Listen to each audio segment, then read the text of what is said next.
Good morning. How are you? आप सभी दोस्तों का, सभी विद्यार्थियों का, सभी भाइयों का, जो इस वीडियो को वॉच कर रहे हैं, सभी लोगों का English junction by Harivansh sir पर स्वागत है। दोस्तों, आज एक नए प्रकार का वीडियो बनाने जा रहे हैं जिसमें आप लोग को इंग्लिश को बोलने में बहुत मदद मिलेगी। अगर आप लोग चाहते हैं कि हम एक अच्छी अंग्रेज़ी बोलें, लोगों से इंग्लिश में बात करें, समाज में आप लोग का स्थान जो एक अच्छा हो, कम्युनिकेशन स्किल अच्छी हो, तो इसके लिए आप लोग को इंग्लिश बोलना आना आवश्यक है। जैसे कि आप कहीं भी जाएं, किसी से भी बात करें, कुछ भी कहें, किसी भी इंडियन से, किसी विदेशी से, किसी से भी बात करें तो आप डरें ना, जिससे आपका कॉन्फिडेंस लेवल काफ़ी हाई हो। और जब मैं कई विद्यार्थियों से बात करता हूँ, उनसे जब रूबरू होता हूँ तो अक्सर देखता हूँ कि लड़कों की समस्या एक रहती है, सर अंग्रेज़ी बड़ी डर लगती है, बोल नहीं पाते हैं। तो प्यारे विद्यार्थियों, आप लोग को डरने की बिल्कुल ज़रूरत नहीं है। बस जैसे हम लोग हिंदी बोलते हैं एकदम सेम उसी तरह से आप लोग जो इंग्लिश बोल सकते हैं। बशर्ते दोनों में एक अंतर है कि जब हम इंग्लिश बोलते हैं तो हम बहुत कुछ सोचने लगते हैं। जैसे सोचते हैं, सोचते सोचते कुछ दिमाग में आता है, कुछ नहीं आता है, और वहाँ हम परेशान हो जाते हैं। सोचते हैं क्या कहीं ऐसा न गलत हो जाए। लेकिन जब हम अपनी मातृभाषा बोलते हैं तो बच्चा जब से पैदा होता है उसी माहौल में रहता है, उसी माहौल को जीता है, उसी तरह से वो जो उस भाषा को बोल लेता है। अपने परिवार में अपने माँ बाप को सुनता है, समाज में सुनता है, और उस तरह के चारों तरफ पूरे इंडिया में कहीं भी जाता है, ऑल ओवर इंडिया, तो देखता है कि कहीं न कहीं हिंदी भाषी लोग मिल जाते हैं। और विदेशों में भी बहुत जगह ऐसे हैं जहाँ बहुत से हिंदी भाषी हैं और उनसे बातचीत चलती है। लेकिन जब हम अपने भारत में ही अपनी भाषा का प्रयोग सही जगह से कई जगह नहीं कर पाते हैं, जैसे कि आप चले जाएं कर्नाटका में, आप चले जाएं तमिलनाडु में, तो बहुत सारे लोग जो है आप लोग वहाँ पे आपको अपनी भाषा बोलते हुए नज़र आएंगे। लेकिन अंग्रेज़ी से अगर आपकी रूबरी हुई, अगर इंग्लिश से आपको जो है कई बार टकराना हो इंग्लिश स्पीकिंग पर्सन से, तो वहाँ पे you have to face so many problems. तो my dear students, I am just going to tell you some tips today how to just interact with the people, how you can talk to people, how you can just remove your hesitation, how you can just be free from anglophobia, how you can just start your basics. I'm not going to tell you advanced things in spoken English, just basic things, how you will start your basic things, what you should do in spoken English. जैसे हम लोग हिंदी में जब बच्चा पैदा होता तो कुछ बोलता नहीं है, पहले काम क्या करता है, वो लिसनिंग शुरू कर देता है। जैसे ही बच्चा पैदा होता है वो कुछ करता ही नहीं है, हाथ पांव चलाता है, बस अपने कान को खोले रहता है, लोगों की बातों को सुनता है। कुछ लोग इशारे से बताते हैं, कुछ लोग बोलते हैं, जैसे कोई बच्चा नहीं अलुलुलु आ जाओ, यानी वो लुल्लुलु भी उसको समझ में आता है कि मुझे कोई बुला रहा है। बच्चा जब कुछ ज़रा सा बड़ा होता है तो कहता मम मम मम, उसको पानी चाहिए। माँ समझ जाती है कि उसको पानी चाहिए, उसको प्यास लगी है, वो रोने लगता है।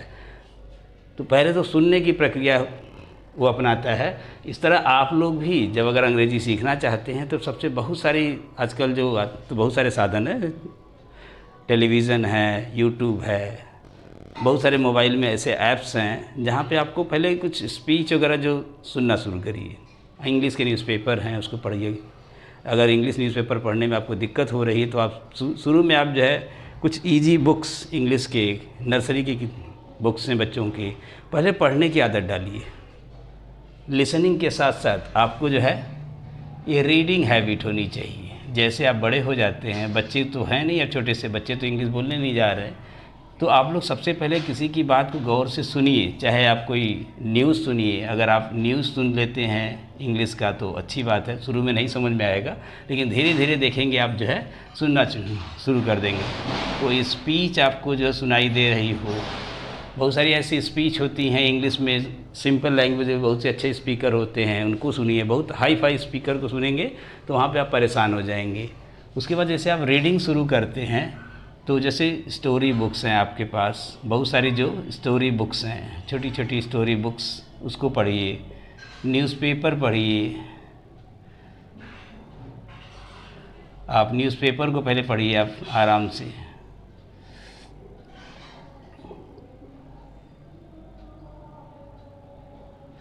आप न्यूज़पेपर पढ़ने के साथ साथ कोई मैगज़ीन अगर आपके पास सिंपल लैंग्वेज में है तो पढ़िए, कोई मैगज़ीन पढ़िए। इस तरह से कोई ना कोई डेली आपको ये हैबिट जो डेवलप करनी होगी कि रोज़ आपको जो है पढ़ना ही होगा। कुछ ना कुछ तो ज़रूर पढ़िए, बिना पढ़े आप कुछ सोच भी नहीं सकते। उसके बाद आपको अपने अंदर कुछ थिंकिंग कैपेसिटी होनी चाहिए। थिंकिंग ये ज़रूर होनी चाहिए, जैसे आपने क्या सुना, आपने क्या पढ़ा, और पढ़ने के बाद आप उसके बारे में कुछ सोचिए। भले आप पूरे सेंटेंस ना सोच पाएँ, कुछ वाक्य तो ज़रूर सोच सकते हैं। कुछ सेंटेंस मान लीजिए आपको वाक्य भी नहीं आ रहा, कोई दिक्कत नहीं है, वाक्य भी मत सोचिए। कुछ वर्ड्स आ गया, जैसे आपने कह दिया, कोई एक सिंपल सा वर्ड ले लिया कि बड़ा होनहार बच्चा है, प्रॉमिसिंग है, यार बड़ा प्रॉमिसिंग बच्चा है, तो बड़ा ब्रिलियंट बच्चा है। तो आप बच्चों को कहते हैं, अगर मान लीजिए आप कह रहे हैं कि ये कपड़ा खरीदने गए बच्चों के लिए, कहते यार ये तो बड़ा महंगा कपड़ा है, तो महंगे की सिंपल सी वर्ड है, कॉस्टली है, इट्स वेरी कॉस्टली। नहीं बोल पा रहे, बोले कॉस्टली है, बहुत सस्ता है, बहुत चीप है। तो पहले एक सेंटेंस बनाइए, हिंदी और इंग्लिश मिला के करिए, इंग्लिश शुरू करिए। अब जब आप सोचते हैं तो उसी चीज़ को कुछ आपके अंदर जो है स्पीकिंग स्किल डेवलप होनी चाहिए। आप कुछ न कुछ बोलना शुरू कर दीजिए। जब आप कुछ सोचते हैं उसको ज़रा बोलिए। आप ये ना सोचें कि आपको जो गलत हो जाएगा, आपसे ये गलती हो जाएगी, बोलेंगे तो वहाँ पे गलत कर जाएंगे, तो बोलने लोग को बोलने दीजिए, लोग को हंसने दीजिए। आप पहले बोलिए, समझ लीजिए कि आप एक एक्टर का काम कर रहे हैं, लोगों को हंसाने का काम कर रहे हैं। जब आप हंसाएंगे लोगों को तभी आप लोगों में प्रिय भी होंगे। तो ये मत सोचिए कि नहीं ये लोग हंस रहे हैं, हम क्या बोल रहे हैं तो लोग हंसना शुरू कर देंगे। कोई बात नहीं, हंसने दीजिए। शुरुआत में हर किसी पर कोई हंसता है, लेकिन जैसे ही आप सफल हो जाएंगे, एक अच्छा स्पीकर बन जाएंगे, तो आपके ऊपर कोई हंसेगा नहीं, लोग आपके लिए तालियां बजाएंगे, कहेंगे वाह कितना बढ़िया बोल रहा है लड़का, ये व्यक्ति कितना अच्छा बोल रहा है। अब जब अगर आपको स्पीकिंग धीरे धीरे आ रही है तो आप एक डायरी बनाइए, उसमें कुछ न कुछ ज़रूर लिखिए। राइटिंग स्किल आप अपने अंदर जो ये डेवलप ज़रूर करिए, राइटिंग स्किल्स आपको होनी चाहिए। कुछ न कुछ टॉपिक पे, किसी मुद्दे पर थोड़े बहुत, एक पैसेज, 10 लाइन, एक पेज, जितना आपकी कैपेसिटी उतना लिखिए, ठीक है। ये तो एकदम शुरुआती चीज़ें आप कैसे करते हैं, क्योंकि हम जिस जगह रहते हैं वहाँ पे हम डायरेक्ट इंग्लिश तो नहीं सीख सकते। In India you can't learn direct English. तो अगर आप चाहते हैं कि नहीं मुझे डायरेक्ट मेथड से सीख जाएं, तो that is not possible with you. अगर आपको इंग्लिश सीखना है तो दूसरा सहारा लेना पड़ता है, जिसका नाम है इनडायरेक्ट इंग्लिश। तो इनडायरेक्ट इंग्लिश में क्या है कि सबसे पहले हम अपने ग्रामर पे फोकस करते हैं, ग्रामर। उसके बाद आपका ट्रांसलेशन आता है। इस ग्रामर, ट्रांसलेशन प्लस आपका तीसरा चीज़ है वोकैबुलरी। अगर ये तीनों चीज़ आपकी ठीक ठाक है तो आप बोलना शुरू कर देंगे बेहिचक। ग्रामर में देखिए, आपको कोई कंपटीशन नहीं पास करनी है कि आपको ग्रामर में परफेक्शन चाहिए। ग्रामर की बेसिक नॉलेज आपको होनी चाहिए, जैसे आर्टिकल ए और एन कहाँ यूज़ कर लें। अगर बोलते समय नहीं भी यूज़ करेंगे तो लोग कहेंगे ठीक है, लोग समझ जाएंगे बात आपकी। और ट्रांसलेशन पे थोड़ा सा आपको वर्कआउट करना होगा कि ट्रांसलेशन जैसे आप कोई सेंटेंस बना रहे हैं तो ये ध्यान रखेंगे कि ये टाइम और टेंस क्या है, ये बेसिक सारी चीज़ें जानिए। फिर उसके बाद नए नए स्ट्रक्चर्स जो हम आपको बताएंगे अगली वीडियो में, जैसे ही बताएंगे आपको स्पोकन की और नेक्स्ट क्लास लेंगे तो ये बताएंगे कि ट्रांसलेशन में किस तरह की एडवांस सारी चीज़ें भी होंगी। ये तो एकदम बेसिक शुरुआत आज का आपका है स्पोकन इंग्लिश का फर्स्ट पार्ट, समझ लीजिए।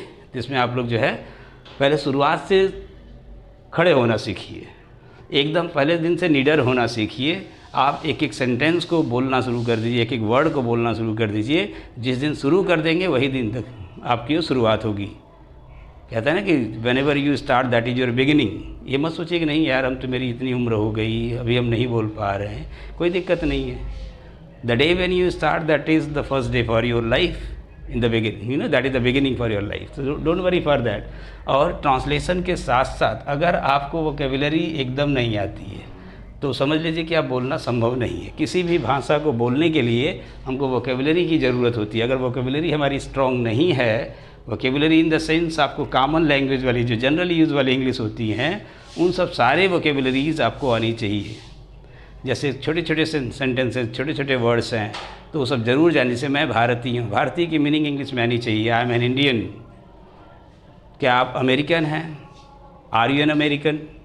अगर किसी आप फॉरेनर से बात कर रहे हैं और कह रहे हैं कि आप अमेरिका से हैं, तो आप कहेंगे आर यू फ्रॉम अमेरिका, कहेंगे yes I am from America. अगर आप बनारस से हैं तो कह सकते हैं आर यू फ्रॉम बनारस, पूछ सकते हैं उससे अगर बनारस का व्यक्ति है तो, और नहीं है तो कहें no sorry I am not from Varanasi. तो सिंपल छोटे छोटे चीज़ों को आप सीखें। और उसके लिए देखिए जैसे हम बोलना शुरू करें, जैसे when ever you start your translation, तो आपको सबसे पहले याद रखिएगा, आपको कुछ स्ट्रक्चर्स बता रहे हैं जिसमें एक पहला सेंटेंस आपका अफर्मेटिव आता है। ये अफर्मेटिव सेंटेंस है क्या आपका, जैसे कोई सेंटेंस आप जवाब दे पूछते हैं, बोलते हैं, उसका जवाब हमेशा पॉजिटिव रहता है, यस रहता है। जैसे मैं एक शिक्षक हूँ, आई एम अ टीचर, मैं आपका दोस्त हूँ, I am your friend, simply. तो आप बोलेंगे कैसे, अफर्मेटिव सेंटेंस जैसे ही आपका आएगा तो आपको सबसे पहले तो यहाँ पे आपको एक सब्जेक्ट लगानी होगी। सब्जेक्ट मीन्स आप ये सोचें कि आप किसके बारे में बात कर रहे हैं। ऐसा तो नहीं कि आप अपने बारे में बात कर रहे हैं, आप जो सामने वाला जो आपसे बात कर रहा है उसके बारे में कह रहे हैं। जैसे अपने लिए बोलेंगे तो कहें आई, जब दूसरे के लिए बोलेंगे कहेंगे यू। हो सकता है आप लोग बातचीत कर रहे हो, तीसरा आदमी उस बीच में नहीं हो, तो उसके बारे में अगर आप बात कर रहे हैं तो आप क्या कहेंगे, ही, लड़की है तो सी, फीमेल है कोई भी है तो सी, मेल है तो ही, एक से ज़्यादा लोग हैं मेल और फीमेल तो आप कहेंगे दे, कोई नॉन लिविंग थिंग है तो इट भी हो सकती है, दिस भी हो सकती है। इसके बारे में बताएंगे आपको इट और दिस कहाँ लगाते हैं। तो सबसे पहले आप यहाँ पे सब्जेक्ट लगा लेंगे, उसके तुरंत बाद आपको प्रेजेंट टाइम है तो इज़, एम, आर। ये टेंस नहीं बता रहे, इसमें आप ये कंफ्यूज ना हो कि ये कंटिन्यूअस टेंस है तो आईएनजी लगा दे, हम तो भी कुछ बता ही नहीं रहे हैं। तो ये इज़, एम, आर है जो आपका प्रेजेंट टाइम में लगता है। Present time in the sense इसमें दिया रहेगा है, हैं, हो, हु। जब ये सब सारी चीज़ें आएँ तो आप इज़, एम, आर लगाएं। इज हमेशा सिंगुलर सब्जेक्ट के साथ, सिंगुलर सब्जेक्ट मीन्स कोई भी ऐसा व्यक्ति जो अकेला हो, जिसके बारे में हम बात कर रहे हैं, चाहे वस्तु हो, जानवर हो, कोई भी चीज़ एक होना चाहिए। जैसे the cow is, a cow is, a boy is, a teacher is, a house is, A city is, the sky is, the earth is. तो याद रखें जब भी ये सिंगल रहेगा यहाँ पे तो इज़ लगाएं, और सिर्फ आई के साथ एम लगाएं। और जैसे कोई प्लूरल सब्जेक्ट लगाते हैं आप तो हमेशा आर, और जैसे यू लगा दें, यू सिंगुलर और प्लूरल दोनों होता है, उसके साथ भी आर लगाएं। जैसे कहेंगे आप बहुत अच्छे आदमी हैं, you are a very good person, हम लोग भारतीय हैं, वी आर इंडियंस, तो आपको यहाँ देखना वी आर, इसके आगे आपको क्या करना है, कॉम्प्लीमेंट जोड़ देना है। ये कॉम्प्लीमेंट इन द सेंस आप जिस वर्ड के द्वारा इस सब्जेक्ट के बारे में बता रहे हैं, ये कॉम्प्लीमेंट कुछ होता है, ये सब्जेक्ट टू द कॉम्प्लीमेंट होगा कि ये कॉम्प्लीमेंट हमेशा इस सब्जेक्ट के बारे में बताएगा। वह राजा है, ही इज़ अ किंग, मैं आपका दोस्त हूँ, आई एम आपका दोस्त, योर फ्रेंड, आप मेरी बहन हैं, यू आर मेरी बहन, माई सिस्टर, मैं वकील हूँ, I am a lawyer, I am an advocate. जैसे वह बीमार है, शी इज़ बीमार, इल, ही इज़ इल। जैसे अगर आप बोलना चाहें कि यह मेरी कलम है, एकदम सिंपल सा सेंटेंस है कि यह कौन, मेरी कलम, यह की मीनिंग आप लोग जानते हैं दिस, और दिस सिंगल होता है। कोई चीज़ की तरफ आप किसी चीज़ का परिचय करवाते हैं तो आप लगाते हैं दिस। सो दिस इज़ क्या है, मेरी कलम, यह है मेरी कलम। तो मेरी कलम क्या हो गया, my pen, this is my pen. आप मेरे भाई हैं, यू आर माई ब्रदर। जैसे हम कहें आप मेरे भाई हैं तो यू, यहाँ पे यू आर माई ब्रदर। मैं दुखी हूँ, आई एम सैड। इतना आप लोग नोट कर लीजिए, फिर आगे जो है दूसरा इसके आगे फिर हम बता रहे हैं, जल्दी से नोट कर लीजिए इसको, या अगर नोट नहीं कर रहे हैं तो इसको स्क्रीनशॉट ले लीजिए, ठीक है, इसको ले लीजिए एक बार, ठीक है।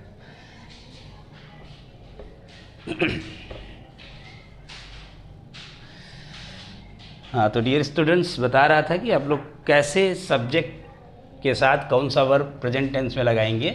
अगर यही चीज़ पास्ट टेंस की बात हम कर दें तो इज़ लगा या सब्जेक्ट लगा देंगे। सब्जेक्ट वही कुछ भी हो जिसके बारे में बात करते हैं।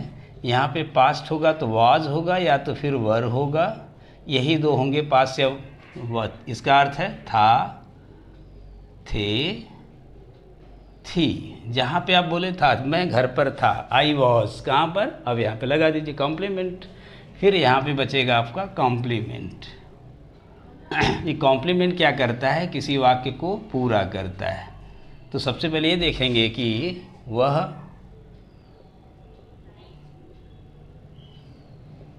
होनहार है, तो वह कौन है, ही।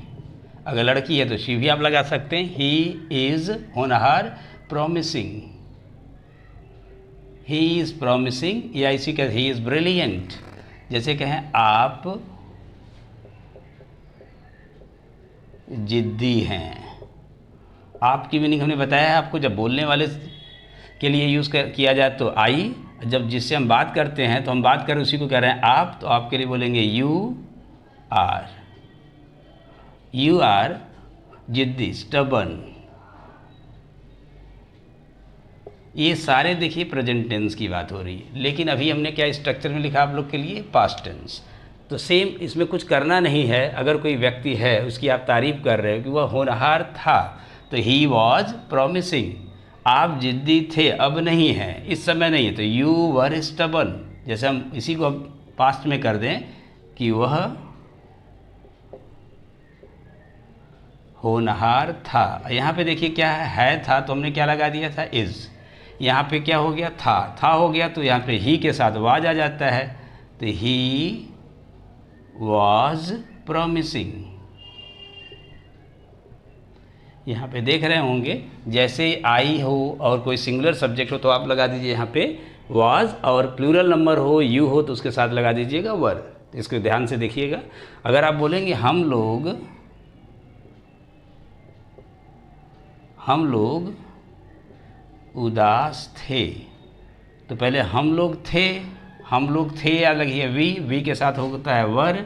अब क्या थे, उदास, we were hopeless, we were sad, we were, you can say that dejected, बहुत सारी चीज़ें। वी वर सैड, सिंपल लगा दीजिए, बहुत सिंपल भाषा में वी वर सैड। अभी बिल्कुल सिंपल वर्ड यूज़ करिए आप लोग।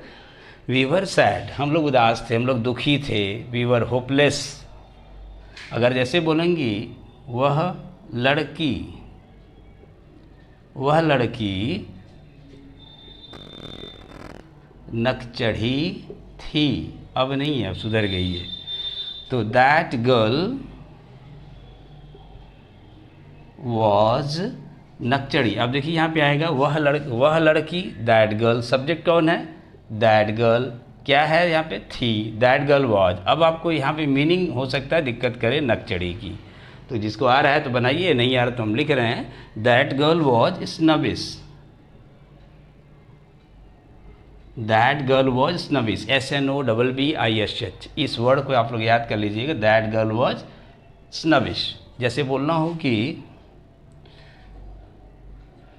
कुछ लड़के पढ़ाकू थे, कुछ लड़के पढ़ाकू थे, कुछ लड़के। अब यहाँ पे सब्जेक्ट देखना, कौन पढ़ाकू था। अगर आपको सब्जेक्ट नहीं पता कि कौन कैसे हम बोले, तो कौन से पूछ लीजिएगा, कौन या क्या। ये दो शब्द से, कौन से आएगा तो व्यक्ति आएगा, और क्या से आएगा तो कोई वस्तु भी आ सकता है, कोई चीज़ भी आ सकती है। कुछ लड़के तो सम बॉयज़ थे तो वर, ये एक से ज़्यादा है तो सम बॉयज़ वर पढ़ाकू studious, some boys were studious. अगर हम बोलें कि मेरी माँ घर पर थी, तो इसमें सब्जेक्ट सबको क्लियर हो गया होगा। इसमें सब्जेक्ट क्या, कौन घर पर थी, मेरी माँ। तो आपको लिखना, तुरंत पहले बोलना मेरी माँ को माई मदर। अब माई मदर थी तो हो जाएगा वॉज, कहाँ पर थी, घर पर, एट होम। अब देखिए कोई निश्चित जगह है, जब भी किसी छोटी जगह हो, निश्चित जगह की बात करते हैं, क्या लगा देंगे, एट होम। जैसे घर पर एट होम, जैसे कॉलेज में एट कॉलेज, स्कूल में एट स्कूल, मंदिर पर एट टेम्पल। जैसे मैं संकट मोचन पर था, आई वॉज एट संकट मोचन। सुबह में मैं अपनी कोचिंग में था, I was at my coaching in the morning. मैं अस्पताल में था, आई वॉज एट हॉस्पिटल। वह बैंक में था, ही वॉज एट बैंक। तो देखेंगे जब कोई छोटी जगह हो तो तुरंत वहाँ पे ऐट का प्रयोग करें, और बड़ी जगह होता है तो इनका प्रयोग करते हैं। जैसे हम लोग बनारस में हैं, we are in Varanasi, we are in Banaras. वह मुंबई में है, ही इज़ इन मुंबई। जैसे बोलना हो कि हमारे प्रधानमंत्री विदेश में हैं तो बोलेंगे our prime minister is in foreign country, in a foreign country या इन फॉरेन, सिंपली लगा सकते हैं आप। ये देखेंगे तो यहाँ से पहले सब्जेक्ट पहचानेंगे आप, इसके साथ वाज या वर जो भी सूटेबल होगा था थे थी के लिए, फिर जो कॉम्प्लीमेंट बचेगा उसको लगा देंगे। बस इसी को अगर आपको नेगेटिव करना हो तो ज़्यादा कुछ नहीं परेशान होना है। अगर यही नेगेटिव बोलना है जिसमें आता है हिंदी में नहीं, जैसे बोलो मैं उजड़ नहीं हूँ, मैं दुखी नहीं हूँ, मैं धनी नहीं हूँ, मैं पढ़ाकू नहीं हूँ, वह मेरी बहन नहीं है, आप बहुत होनहार नहीं हैं, ऐसे किसी को कुछ भी बोलना हो, अपने बारे में बोलना हो, किसी के बारे में, तो नहीं आएगा तो आप तुरंत यहाँ पे सब्जेक्ट लगा देंगे।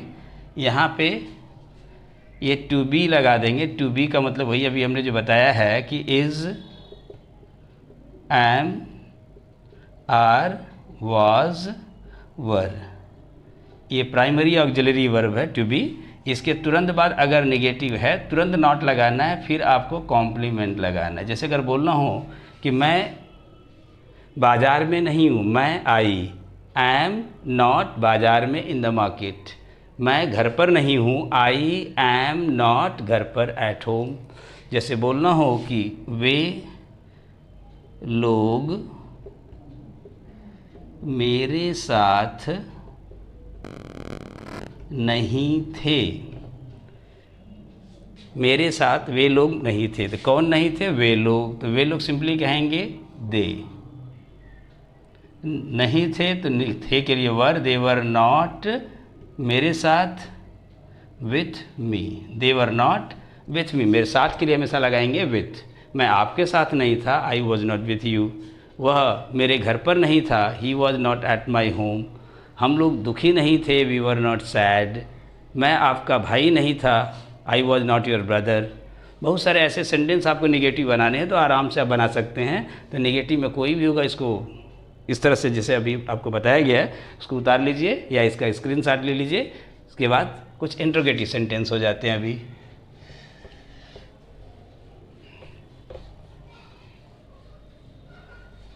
हाँ, तो प्यारे बच्चों, मैं कह रहा था कि इंट्रोगेटिव सेंटेंस अगर आप लोग को पढ़ना है, इंट्रोगेटिव सेंटेंस बोलना है, तो इसमें आप लोग को एकदम डरना नहीं है। जैसे अगर आपको पॉजिटिव सेंटेंस आ गया, नेगेटिव आ गया, अभी हमने बताया पॉजिटिव और नेगेटिव कैसे करते हैं। अगर आपको इंट्रोगेटिव करना है तो इंट्रोगेटिव में भी बिल्कुल आराम से आप लोग कर लेंगे। जो भी करना होगा तुरंत दो ही तरीके से बोलना है, या तो आप क्या से बोलिए या तो WH वर्ड लगा के बोलिए, क्या क्यों कैसे को बीच में करके बोलिए, ठीक है। जैसे अगर आप बोलना चाहते हैं ये इंट्रोगेटिव सेंटेंस में, इंट्रोगेटिव एक पहला होता है कि हम लोग बोलते हैं क्या, ये शुरू में हो जाता है क्या। इसको हम लोग बोलते हैं, कभी कभी इंग्लिश से बोलते हैं इसको कि ये क्लोज एंडेड सेंटेंस होता है। क्लोज एंडेड सेंटेंस, ये सेंटेंस ऐसा सेंटेंस होता है जिसको केवल हम एस या नो से ही क्लोज कर देते हैं। जैसे हमने कहा are you sad? No, I am not sad. Are you happy? Yes, I am happy. वो चेहरे पे दिखना चाहिए कि आप खुश हो। दुखी? वो चेहरे पे एक्सप्रेशन दिखना चाहिए कि येस, आई एम सैड। जैसे अगर आपसे पूछा जाए कि क्या आप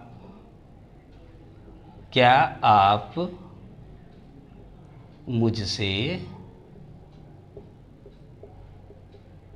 नाराज हैं, तो आप देखिए क्या शुरू में है, तो इसका स्ट्रक्चर आप कैसे करेंगे। सबसे पहले हम टू बी लगा देते हैं।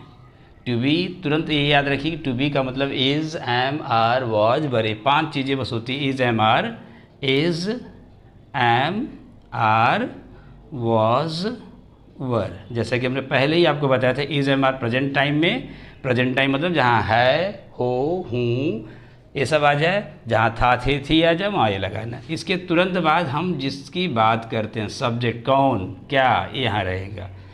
उसके बाद अगर यहाँ पे नेगेटिव नहीं है तो डायरेक्ट कॉम्प्लीमेंट लगा दीजिए, नेगेटिव है तो नॉट लगा के तब कॉम्प्लीमेंट लगाइए। जैसे हमने कहा क्या आप मुझसे नाराज़ हैं, तो आपके साथ हैं तो यू के साथ क्या आएगा? आर आएगा। आर यू नाराज़? एंग्री। आर यू एंग्री मुझसे with me? Are you angry with me? मान लीजिए कि आप नाराज़ हैं तो आप क्या कहेंगे? Yes I am angry with you. अगर मान लीजिए नाराज़ नहीं है, no no no I am not angry with you. Why am I angry with you? मैं आपसे क्यों एंग्री होऊंगा, क्यों दुखी होऊंगा, क्यों नाराज़ होऊंगा?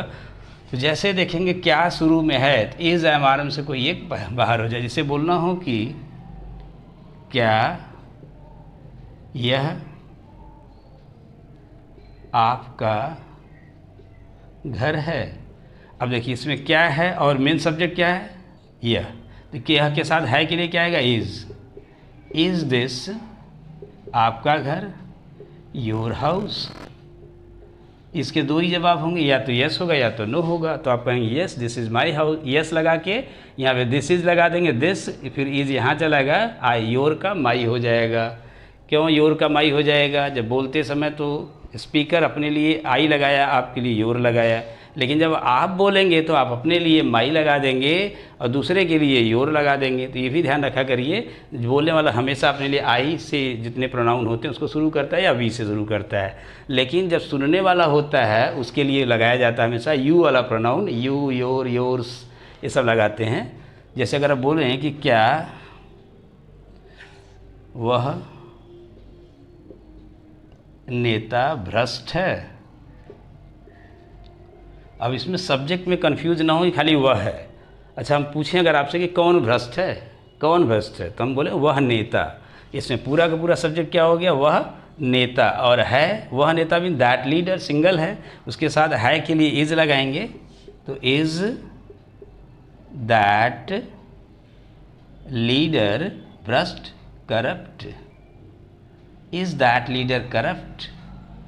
देखिए बड़े आराम से, इसमें ज़रा से आप लोग को डरने की ज़रूरत ही नहीं है, एकदम आराम से इसको बोलिए। जब तक आप प्रैक्टिस नहीं करेंगे ना तब तक आएगा नहीं। अपने से 10 तरह के सेंटेंस लीजिए, बोलिए। अगर आपको कोई वर्ड की दिक्कत होती है तो आप कमेंट में डाल दीजिएगा, मैं उसका जो आपको मीनिंग भी बता दूंगा। लेकिन एकदम डरने की ज़रूरत नहीं, निसंकोच आप शुरू करिए। अपने अंदर ये मान के चलिए कि अब तो बच्चा हूँ, दिल तो बच्चा है जी, एकदम बच्चे की तरह। जब तक आप लोग नहीं करोगे तब तक कुछ आएगा नहीं, क्योंकि शुरुआत वहीं करता है अच्छे से जो बच्चा बन जाता है। अगर आपको अच्छा बिजनेसमैन बनना है तो एकदम बच्चे की तरह सीखना होता है, दूसरे से सीखिए। अगर आपको एक अच्छा शिक्षक बनना है तो दूसरों को भी फॉलो करिए, दूसरों को भी सीखिए कि वो पढ़ाते कैसे हैं, वो कैसे टीचर, उनका व्यवहार कैसा है, किस तरह से बच्चों के साथ रहते हैं और क्या उनके पास कितनी नॉलेज है, तो उसको एडॉप्ट करिए अपने अंदर। नॉलेज को हमेशा किसी से गेन किया जाता है, ये नहीं कि I am proud, no I will not gain anything from him. आप जिससे भी कुछ सीखिए, सीखते रहिए, because learning is a life long process. We have to learn from everything everyone. Okay, तो आप लोग सीखिए और तुरंत कोशिश करिए कि एक एक सेंटेंस को गलत सही कुछ भी आए बोलिए। जब तक आप बोलेंगे नहीं ना, आएगा नहीं। आप सोचेंगे नहीं बिना बोले हमको स्पोकन इंग्लिश आ जाए, अरे भाई कैसे हो जाएगा, संभव है क्या है? अगर आप लोग स्पोकन ही नहीं कर रहे हो, बोल ही नहीं रहे हो, you are not speaking at all, how will you speak? बोलना सीखना है, अगर आपको स्पोकन सीखना है तो बोलना तो होगा ही ना। क्या कोई संभव है? क्या कोई ऐसा व्यक्ति बता दीजिए पूरे ब्रह्मांड में, कोई सन्यासी ही बता दीजिए जो बिना तपस्या किए साधु बन गया हो। कोई ऐसा नेता ही बता दीजिए जो बिना समाज में कार्य किए नेता बन गया हो। कोई ऐसा शिक्षक बता दीजिए जो बिना पढ़ाए शिक्षक बन गया हो। कोई ऐसा विद्यार्थी बता दीजिए जो बिना पढ़े परीक्षा पास कर लिया हो। हाँ करते होंगे, वो तो फिर सबको पता है किस तरह से करते होंगे, लेकिन उनको ज्ञान एकदम नहीं रहेगा। याद रखिएगा, तो आपको करना ही पड़ेगा, ये मान के चलिए कि करना ही पड़ेगा। जब आप बोलना सीखने जब आपको बोलने के लिए जा रहे हैं, स्पोकन इंग्लिश के लिए जा रहे हैं, तो स्पीकिंग तो करनी पड़ेगी। स्पीकिंग के लिए सुनना भी पड़ेगा। अगर आप किसी की बात सुनते हैं ध्यान से, अगर सुन करके उसकी बात को मनन करते हैं, सोचते हैं, फिर तुरंत जवाब देते हैं। अगर आप रिप्लाई नहीं करेंगे, याद रखिए, बोलेंगे नहीं, तो आदमी जो आपकी बात को जवाब नहीं दे पाएगा। तो आपको बोलना पड़ेगा, आपको जो सीखना पड़ेगा। बिना सीखे आपको कुछ नहीं आएगा। और अगर आप लोग को स्पोकन सीखना है तो चैनल को सब्सक्राइब कर लीजिए, और इस वीडियो को अगर पसंद आई हो तो इसको लाइक भी कर लीजिएगा। और मैं हमेशा आप लोग का English junction by Harivansh sir पर स्वागत करता हूं। और मेरे प्यारे बच्चों, अगर जहां भी आपको दिक्कत होती है स्पोकन में, या कॉम्पिटिटिव एग्ज़ाम की इंग्लिश में भी, तो आप इस कमेंट बॉक्स में ज़रूर लिखें। मैं आपके कमेंट का इंतज़ार करूंगा। लेकिन आपसे बार बार निवेदन है कि आप इसको जो है सब्सक्राइब ज़रूर कर लीजिएगा चैनल को, लाइक तो एक बनता ही है।